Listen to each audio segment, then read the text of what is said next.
The crystalline station orbiting Proxima Centauri glowed with soft blue light. John Carter stood in the center of the vast council chamber, his heart pounding beneath his formal diplomatic uniform. Around him, representatives from a dozen alien species watched with cold, calculating eyes. The Vraxians towered above everyone else, their purple scales shimmering under the artificial light. The Krell sat motionless in their mechanical suits, their true forms hidden behind dark visors. The delicate Eleth floated on anti-gravity platforms, their translucent bodies pulsing with bioluminescence. Mary Johnson, Earth's military advisor, stood beside John. Her hand rested on her datapad, fingers tapping a nervous rhythm. She had warned him this meeting would be different. She had been right. Ambassador Carter, the Vraxian delegate rumbled, his voice echoing through the chamber. The Galactic Council has made its decision. Humanity must sign the Resource Allocation Treaty immediately. John straightened his shoulders. With respect, we need more time to review the terms. These limitations on human expansion will... The terms are non-negotiable, interrupted the Krell representative, its mechanical voice harsh and metallic. Humanity's rapid growth threatens galactic stability. You will accept these restrictions. Mary leaned close to John, whispering, "They're trying to cripple us before we become a threat." John nodded slightly. He had read the treaty countless times. It would limit Earth to 3 colony worlds, restrict access to hyperspace lanes, and give the Council control over human technological development. It was a death sentence disguised as diplomacy. The treaty violates the principles of equality that this Council claims to uphold, John said, his voice steady. Every other species here was allowed to expand freely during their early years. Why should humanity be different? The Eleth delegate's melodic voice filled the chamber. You are different, Ambassador. Your species shows aggression and unpredictability. We have studied your history. Wars, conflicts, destruction. The galaxy must be protected from such chaos. John felt his face grow hot. And what about your histories? The Vraxian Empire conquered half this sector before joining the Council. The Krell automated their warfare, creating machines that nearly destroyed 3 civilizations. Yet you judge us. A murmur spread through the chamber. The Vraxian delegate's scales darkened with anger. You dare compare yourselves to us? The Vraxian growled. You are primitives playing with forces you don't understand. Mary stepped forward, her voice sharp. Primitives who developed faster than light travel independently. Primitives who solved problems your scientists called impossible. Maybe that's what really scares you. The chamber fell silent. John knew Mary had crossed a line, but she wasn't wrong. Humanity had achieved in decades what took other species centuries. Their adaptability and innovation terrified the established powers. The Krell delegate's visor flashed red. This discussion is over. Sign the treaty or face complete isolation from galactic society. No trade, no technology exchange, no protection. John looked around the chamber. Not a single delegate showed sympathy. They had already decided humanity's fate. He thought of Earth, of the colonies on Mars and Titan. He thought of the children dreaming of stars they might never reach if he signed this treaty. He thought of the scientists working day and night to push humanity forward. No, John said quietly. The word hung in the air like a thunderclap. What did you say? The Vraxian delegate demanded. John stood taller. I said no. Humanity will not sign this treaty. We will not accept these chains you're trying to place on us. The chamber erupted in chaos. Delegates shouted in various languages, their translators struggling to keep up. The Aelith's lights flashed angry red. The Krell's mechanical suits whirred with agitation. Mary grabbed John's arm. Are you sure about this? John nodded. They leave us no choice. Better to stand alone than kneel as slaves. The Vraxian delegate slammed his fist on the podium. Then you choose isolation. No human vessel will be allowed in Council space. Your trade agreements are void. Your embassy here will be closed. John turned to leave, Mary close behind.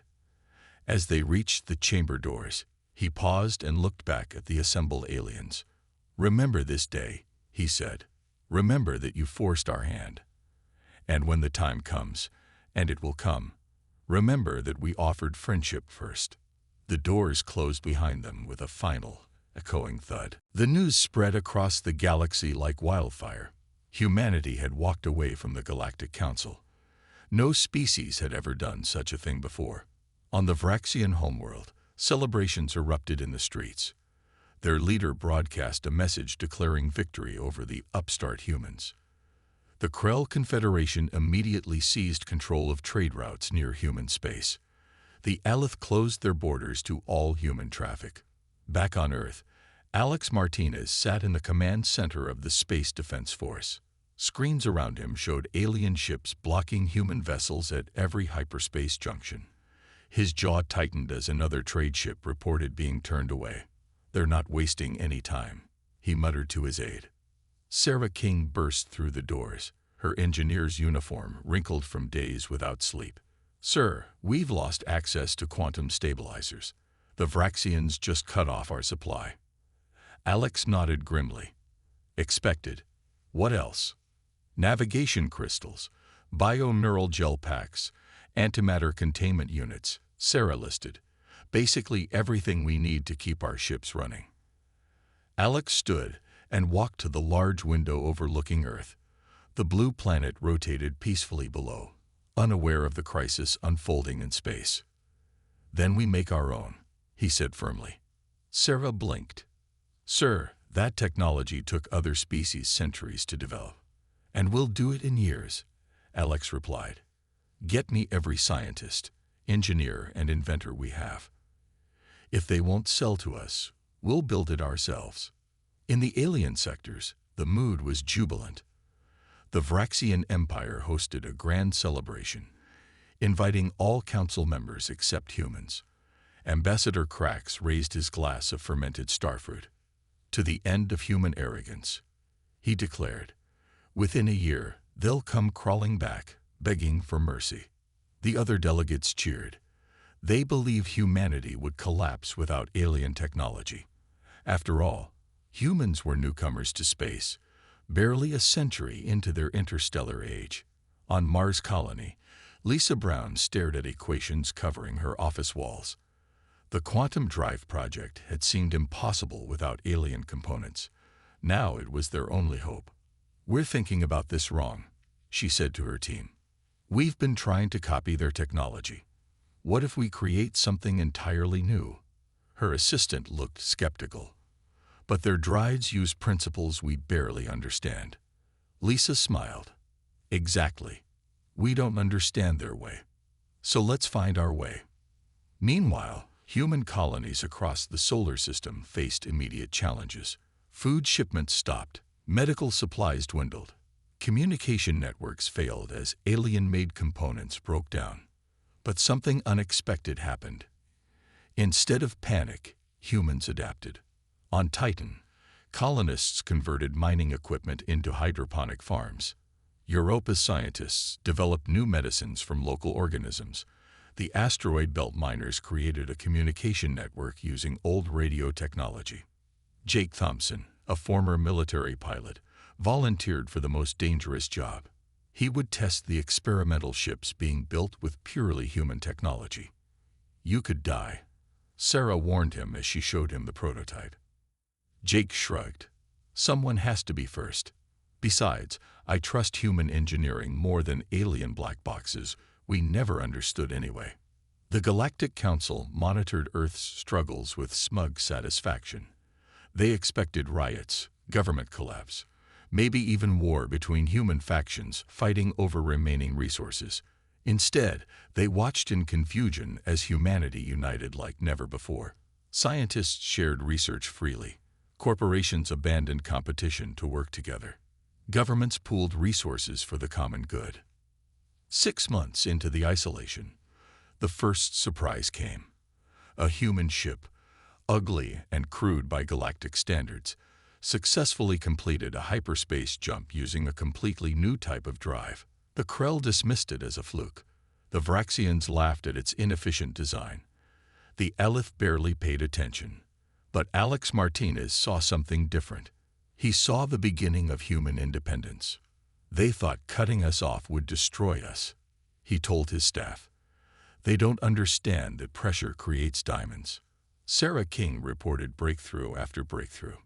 New alloys stronger than Vraxian battle steel. Computers that processed information faster than Krell quantum cores. Energy systems more efficient than anything in Council space. Each success built on the last. Each challenge sparked new innovation. The galaxy continued to ignore the quiet revolution happening in human space. They were too busy dividing up the trade routes humans had abandoned, too confident in their technological superiority to notice the determined looks on human faces. They didn't see the workshops on every human world, the laboratories working around the clock, or the test pilots pushing the boundaries of what was possible. 2 years passed like a storm. Earth's laboratories never slept. Factories ran day and night. The sound of construction echoed across every human settlement. Lisa Brown stood before the massive quantum drive prototype, her eyes bloodshot from months of work. The device looked nothing like alien technology, where their drives were sleek and crystalline. This was a maze of cables, coils, and pulsing energy fields. Ready for the final test? She asked Jake Thompson. The pilot nodded, climbing into the cockpit of the test ship. Let's make history. The countdown began. Scientists held their breath. Engineers double-checked every reading. When the drive activated, reality seemed to bend around the ship. Then, in a flash of blue light, it vanished. 3 seconds later, it reappeared near Jupiter. The control room erupted in cheers. Distance covered, 778 million kilometers, the computer announced. Travel time, 3.2 seconds.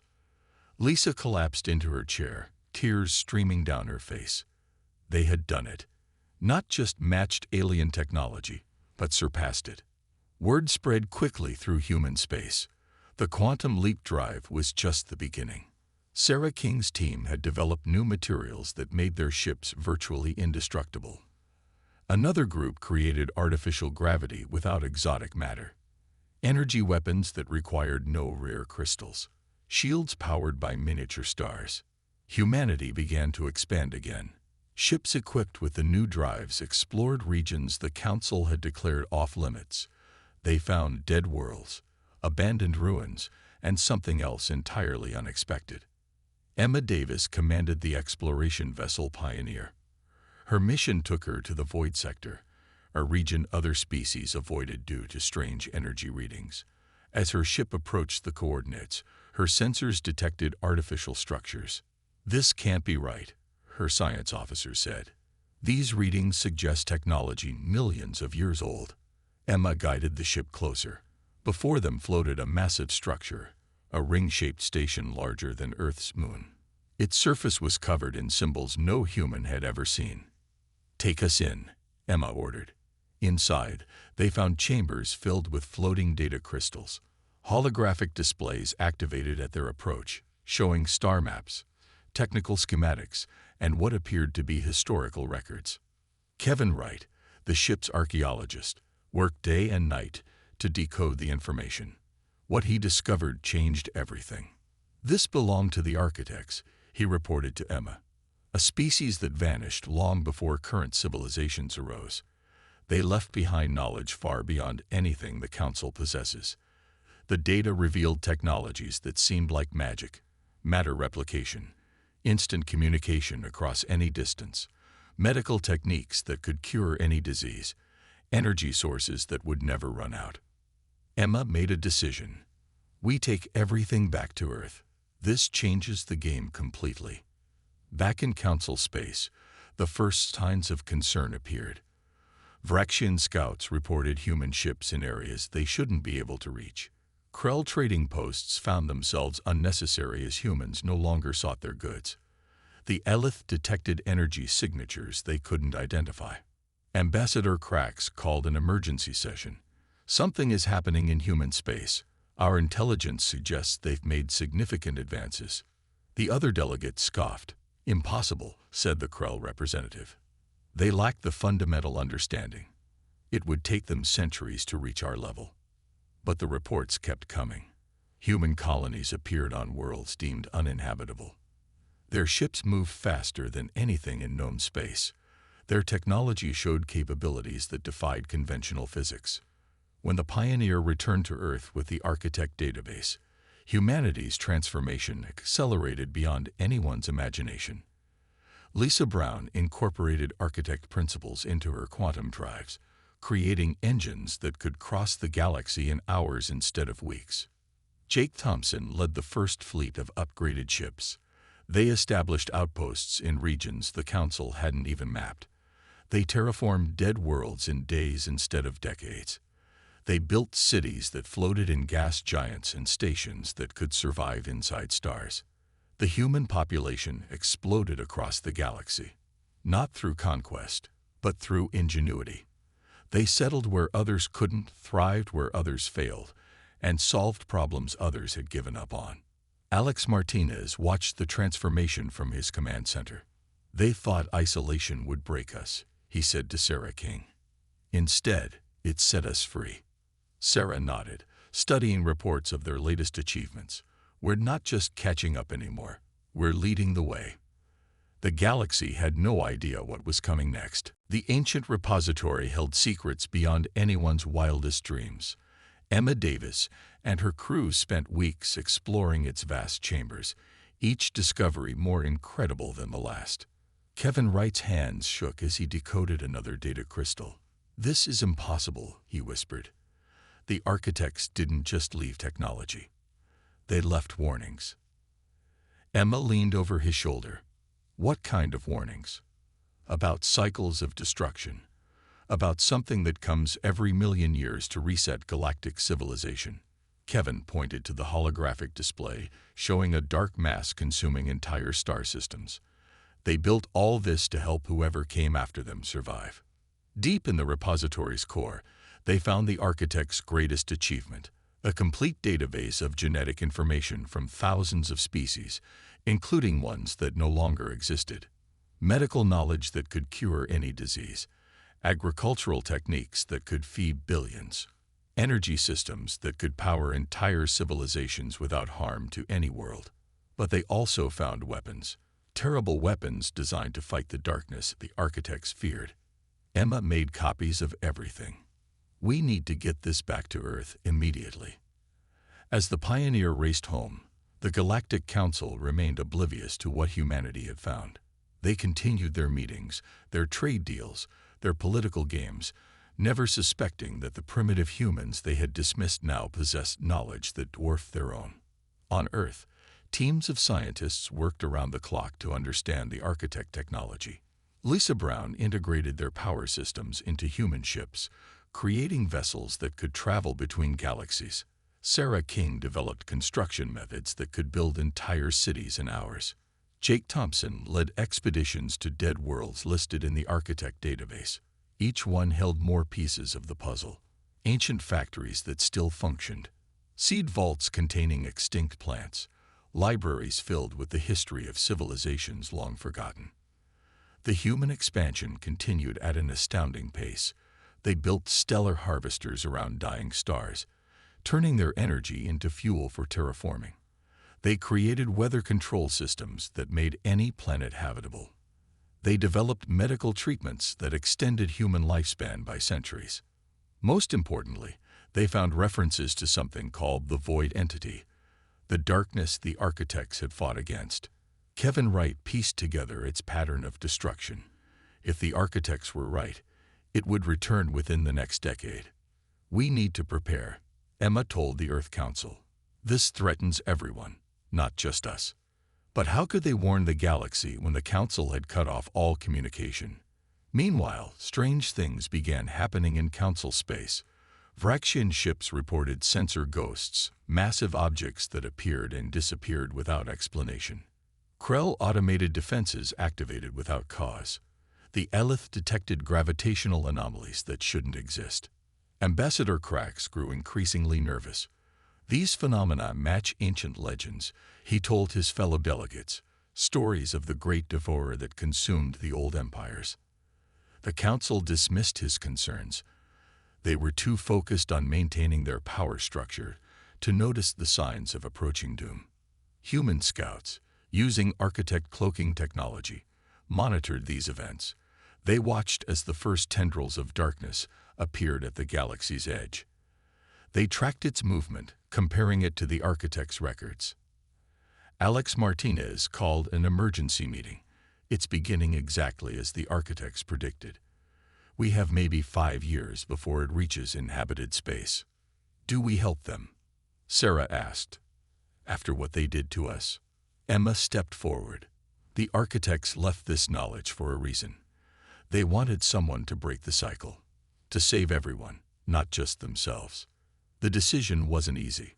Many humans remembered the humiliation, the isolation, the struggle to survive. But in the end, humanity chose to prepare for the greater threat. They built fleets using architect designs. They manufactured weapons that could hurt the void entity. They developed shields that might protect worlds from its hunger. All while the Galactic Council remained blind to the approaching catastrophe. Kevin Wright made one final discovery in the architect database, a message recorded millions of years ago. To those who find this, you are the hope we saved this for. The cycle can be broken, but only if you stand together. Humanity had found its purpose, not as conquerors or subjects, but as guardians of a galaxy that didn't even know it needed saving. The plague began quietly. On the Vraxian colony world of Theros Prime, citizens started reporting strange symptoms. Scales lost their color. Muscles weakened. Advanced implants malfunctioned. Within days, the hospitals overflowed. Vraxian doctors ran every test they knew, but nothing worked. Their advanced medical technology, so dependent on genetic modifications and cybernetic enhancements, seemed to make things worse. The disease spread to other Vraxian worlds through their quantum-linked transportation network. Then it jumped species. Krell fell ill next. Their mechanical bodies, designed to interface perfectly with organic brains, began rejecting the connection. The proud warrior race found themselves trapped, their consciousness flickering between flesh and machine.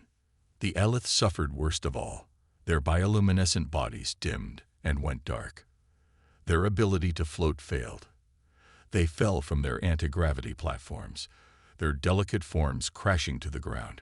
Panic gripped the Galactic Council. Ambassador Krax, his purple scales now a sickly gray, called emergency session after emergency session. We need to find a cure. But their scientists were baffled.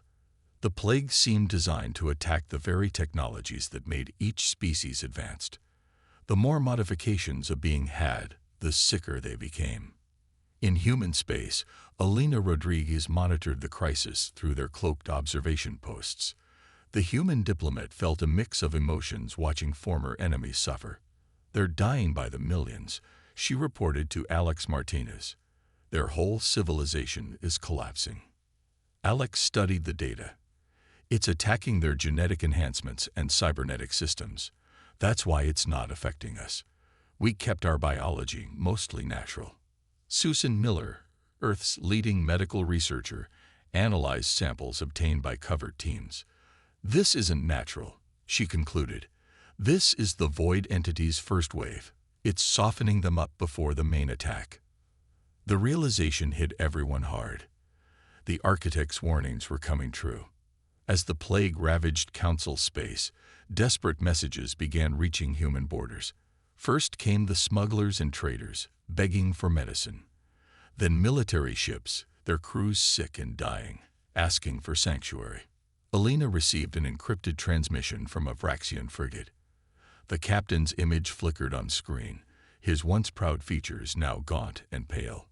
"Please," he gasped, "we know we wronged you. But my crew, my family, they're dying. You humans, you're immune. You must have a cure." More messages followed. Krell commanders offered technology. Elith scientists promised to share all their knowledge.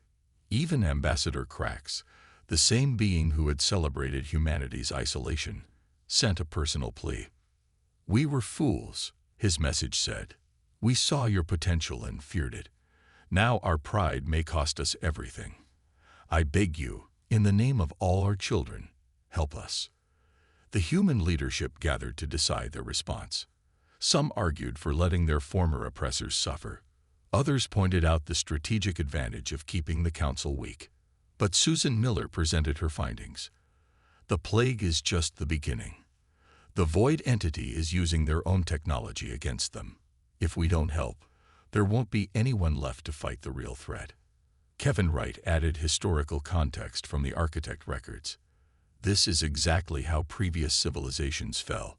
The entity turns their strengths into weaknesses, then consumes the remnants. Emma Davis spoke last. The architects left us their knowledge for this moment. Not to rule, but to save. If we let billions die when we could help, we become worse than the council ever was. The decision was unanimous. Humanity would help. Susan Miller's team worked without sleep, combining human medical knowledge with architect healing techniques. Within weeks, they developed a treatment that could break down the plague's attack mechanisms. Ryan Cooper volunteered to lead the relief fleet. His ships, filled with medical supplies and volunteer doctors, prepared to enter council space for the first time in years. Remember, Alex told him before departure, we're not going as conquerors or saviors. We're going as fellow beings who understand that we all face something worse together. As the human fleet approached the council border, alien defense systems powered down. For the first time since the isolation began, human ships were welcomed into council space. The galaxy watched in disbelief as those they had rejected returned to save them. The human relief fleet dropped out of hyperspace above Vraxis, the Empire's capital world. Ryan Cooper stood on the bridge of his flagship, looking at the once mighty planet now shrouded in sickly yellow clouds. "Deploy medical teams to all major cities," he ordered. "Priority to hospitals and emergency centers." Susan Miller led the first ground team. They landed in the capital's main plaza, where thousands of dying Vraxians lay in makeshift camps. The proud warriors who had once dismissed humans as primitive now reached out weakly for help. Susan knelt beside a Vraxian child, her scales completely colorless. The mother watched with desperate eyes as Susan administered the treatment. Within minutes, a faint purple hue returned to the child's scales. "It's working," Susan announced over her communicator. "Begin mass distribution immediately." Across council space, similar scenes played out. Human medical ships arrived at Krell Forge worlds, where entire populations lay paralyzed between their organic and mechanical parts. The treatment helped their bodies accept the cybernetic connections again. On the Aleph homeworld, human doctors worked in low-gravity environments, carefully treating the delicate beings whose bioluminescence had gone dark. As the cure took effect, soft lights began to glow beneath their translucent skin once more. But the work wasn't easy. Some aliens refused treatment out of pride. Others suspected a trick. Ryan Cooper faced angry mobs who believed humans had created the plague for revenge. "We could have let you die," he told one such crowd on a Vraxian colony. "Instead, we chose to help. That's the difference between us." His words, broadcast across the galactic networks, began to change minds. Stories spread of human doctors working without rest, of human ships bringing supplies to the most remote outposts, of human engineers repairing critical systems with no request for payment. Elena Rodriguez met with recovering council members to coordinate relief efforts. Ambassador Krax, his strength returning, could barely meet her eyes. "We judged you by our own standards," he admitted. "We assumed you would act as we would have, with cruelty and dominance. We were wrong." As the cure spread, the scope of human advancement became clear to the council species. They saw ships that moved faster than anything they had imagined, medical technology that made their own look primitive, energy systems that defied their understanding of physics. "How did you achieve all this?" a Krell scientist asked Sarah King as she repaired their planetary defense grid. "Necessity," Sarah replied simply. "When you cut us off, we had to innovate or die. We chose to innovate." The real shock came when Kevin Reich shared selected information about the void entity. The council leaders gathered in their restored chambers, watching in horror as he displayed the architect warnings. The plague was just the first attack, Kevin explained. The entity targets advanced civilizations by turning their own technology against them. That's why it hit you so hard. Your biological and technological enhancements made you vulnerable. And humans? The Elith representative asked. We kept our core biology natural. Our technology enhances us without changing our fundamental nature. That's why we survived. Susan Miller presented her analysis. The cure we developed doesn't just fight the plague. It creates a shield against the entity's manipulation. But we need to prepare for what's coming next. The evidence was undeniable. Long-range sensors detected the approaching darkness at the galaxy's edge. Energy signatures that matched the architect records perfectly. For the first time, the Council truly listened to humans. They watched Emma Davis demonstrate architect defensive technologies. They studied the weapons Jake Thompson's teams had developed. They realized that humanity, the species they had tried to contain, now held the key to everyone's survival. Ambassador Crax stood before the assembly. We face extinction, and our only hope lies with those we wronged. I propose we offer humanity full membership in the Council, with equal status to all founding species. The vote was unanimous, but Ryan Cooper raised his hand. We appreciate the offer, but membership isn't enough anymore. The old ways failed. If we're going to survive what's coming, things need to change completely. The galaxy held its breath, waiting to hear humanity's terms. The council chambers fell silent after Ryan Cooper's words. Ambassador Crax shifted uncomfortably, his newly restored scales flickering with nervous energy. What changes do you propose? He asked carefully. Paul Green, Earth's new chief diplomat, stepped forward. Unlike John Carter years ago, he carried himself with quiet confidence, born from strength, not hope. The old council failed because it was built on fear and control, Paul began. Each species hoarded knowledge. Technology was used as leverage. Weaker races were kept dependent. That system nearly killed us all. The assembled delegates stirred uneasily. Paul continued, his voice firm, but not angry. Humanity offers a new path. Complete sharing of technology. No restrictions on expansion or development. Joint research programs. United defense against common threats. True equality, not just in name, but in practice. The Krell representative's mechanical voice crackled. You ask us to abandon centuries of tradition. Your traditions left you helpless against the plague, Paul replied. They made you vulnerable to the entity. Change or die. Those are the only options now. Elena Rodriguez presented the formal proposal. All architect technology will be shared freely. Human quantum drives, our medical advances, our defensive systems, everything becomes common property. In return, all council species must do the same. Furthermore, she continued, we propose joint colonies, mixed research teams, and shared military command. No more separate fleets, no more hidden research. We face the entity as one, or we fall separately. The debate raged for hours. Some delegates balked at giving up their secrets. Others feared losing their identity. But the memory of the plague and the approaching darkness on long-range sensors pushed them toward agreement. The Elith representative spoke softly. We have floated above others for too long, believing our way superior. The humans walked on the ground and reached heights we never imagined. Perhaps it is time we learned humility. One by one, the species agreed. The Vraxians offered their advanced metallurgy. The Krell shared their quantum computing. The Elith opened their archives of ancient knowledge. As trust grew, remarkable things happened. Lisa Brown worked with Vraxian engineers to create drives that could move small moons. Susan Miller combined Elith biological knowledge with human medicine to cure diseases that had plagued the galaxy for millennia. Jake Thompson led mixed species squadrons in training exercises. Humans, Vraxians, Krell, and Elith learned to fight as one unit. Cultural barriers crumbled as they faced common challenges. The transformation wasn't always smooth. Old prejudices died hard. Some humans resented helping their former oppressors. Some aliens struggled to accept human leadership. But the approaching entity allowed no time for petty disputes. Kevin Wright's readings showed it would reach inhabited space within months. The darkness was vast, hungry, and utterly alien. Paul Green addressed the Reformed Council, now called the Galactic Alliance. We have the Architect's knowledge. We have our combined strength, but victory isn't guaranteed.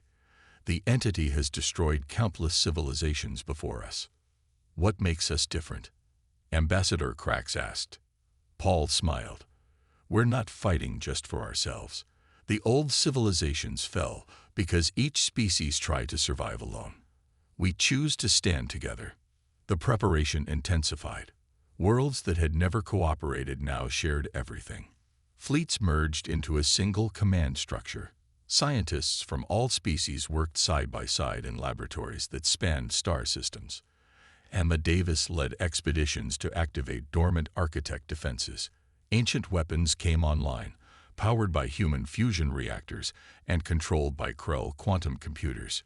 Shields designed by Elith protected planets using Vraxian construction techniques. The galaxy transformed more in months than it had in millennia. Where once there had been suspicion and competition, now there was cooperation and trust. On the eve of the entity's arrival, Alex Martinez looked out at the assembled fleet. Ships of every design flew in formation, their crews united by purpose rather than divided by species. They thought isolation would break us, he said to Sarah King. Instead, it taught us what really matters. Sarah nodded. And now we're teaching them. The darkness approached, but for the first time in galactic history, it would not face scattered, isolated civilizations. It would face a united galaxy, led by the species it had tried to destroy first. The void entity arrived like a storm of darkness, blotting out stars as it moved. Its tendrils reached across space, searching for technology to corrupt, for civilizations to consume. John Carter stood once again in the council chambers, now renamed Alliance Hall. The same room where he had walked out years ago now served as the command center for the galaxy's defense. Entity contact in 3 hours, reported Jake Thompson from the fleet. All ships in position. Around John, representatives from every species worked together at integrated consoles. Vraxians coordinated ground defenses. Krell managed cyber warfare systems. Elith monitored energy flows. Humans directed the overall strategy. The first wave hit the outer defense perimeter. Ancient architect weapons, restored and improved by the Alliance, fired beams of pure energy that pushed back the darkness. Shield systems flared as the entity tested their strength. But this was different from previous cycles. When the entity tried to corrupt their technology, it found unified systems it couldn't understand. Human creativity, Vraxian strength, Krell logic, and Elith intuition had created something entirely new. Emma Davis commanded from the Architect Battle Station at the front lines. It's confused, she reported. The entity expects isolated systems it can pick apart. Our integrated technology is giving it problems. The entity adapted, sending prodding attacks at different frequencies. Susan Miller's medical teams countered each attempt to create new plagues. Sarah King's engineers kept the shield stable against increasing pressure. For days the battle raged. Worlds that once competed now supported each other without question. When Vraxian shields failed, human ships covered them. When Krell systems overloaded, Elith energy masters provided backup power. The turning point came when Kevin Wright decoded a final architect message. The entity feeds on division, he announced. It's not just fighting our technology. It's trying to break our unity. Paul Green saw the truth immediately. That's why it always won before. It turned species against each other, made them fight for individual survival. And now, asked Ambassador Krax, now we show it something it's never faced, a galaxy that refuses to break. The Alliance launched their counterattack. Instead of fighting separately, every ship, every weapon, Every shield acted as part of a single organism. The entity recoiled from this unified force, its darkness fragmenting. Lisa Brown's quantum torpedoes, powered by combined technology from all species, struck at the entity's core. The darkness writhed, then began to retreat. It's not used to prey that fights back together. Alex Martinez observed, "We're not just surviving, we're winning." The entity made one final push, a desperate assault that would have overwhelmed any single civilization. But the Alliance held firm. Human determination, Vraxian courage, Krell precision, and Elith wisdom combined into an unbreakable wall. With a soundless scream that echoed through subspace, the entity fled. The darkness receded, leaving stars shining again. In the aftermath, the galaxy took stock of what they had achieved. Not just survival, but transformation. The divisions that had defined them for millennia had vanished in the face of shared purpose. John Carter addressed the Alliance Assembly. 3 years ago, I walked out of this room believing we had no choice but isolation. Today, we stand here having saved not just ourselves, but each other. Ambassador Krax bowed deeply. We owe humanity more than we can ever repay. You returned our arrogance with compassion, our fear with courage. We're all in this together now, John replied. The real victory isn't defeating the entity. It's discovering what we can achieve united. Amy Peterson established the Galactic Research Initiative, ensuring knowledge would flow freely between all species. The architect repositories became schools where young beings of every race learned together. The Alliance exploration fleets, crewed by mixed species teams, set out to find other civilizations that might need help.